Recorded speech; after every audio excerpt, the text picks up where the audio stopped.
ഇടുക്കിയിൽ ചില്ലറ വിൽപ്പനയ്ക്കായി വീട്ടിൽ സൂക്ഷിച്ച 2 കിലോയിലധികം കഞ്ചാവുമായി യുവാവ് പിടിയിൽ. മേലെച്ചിന്നാർ സ്വദേശി ജോച്ചനെയാണ് അടിമാലി നർക്കോട്ടിക് എൻഫോഴ്സ്മെന്റ് സംഘം കസ്റ്റഡിയിലെടുത്തത്.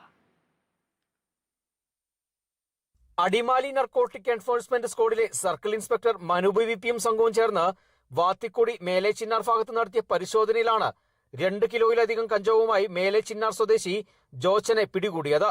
മുൻപും കഞ്ചാവ് കേസിൽ ഉൾപ്പെട്ടിട്ടുള്ള ജോച്ചനെ ദിവസങ്ങളായി എക്സൈസ് സംഘം നിരീക്ഷിച്ചു വരികയായിരുന്നു. വീടിനുള്ളിൽ ഒളിപ്പിച്ചു വെച്ച കഞ്ചാവാണ് എക്സൈസ് സംഘം കണ്ടെടുത്തത്.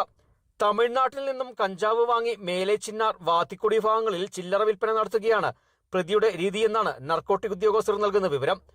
Assistant excise inspector grade Ashraf KM, Dileep NK, preventive officer Biju Mathew, civil excise ഓഫീസർമാരായ സുരേഷ് KM, പ്രശാന്ത് V, അബ്ദുൽ ലത്തീഫ്, ധനീഷ് പുഷ്പചന്ദ്രൻ, യദു വംശരാജ്, സുബിൻ വർഗീസ് എന്നിവരുൾപ്പെടുന്ന സംഘമാണ് പ്രതിയെ കസ്റ്റഡിയിലെടുത്തത്.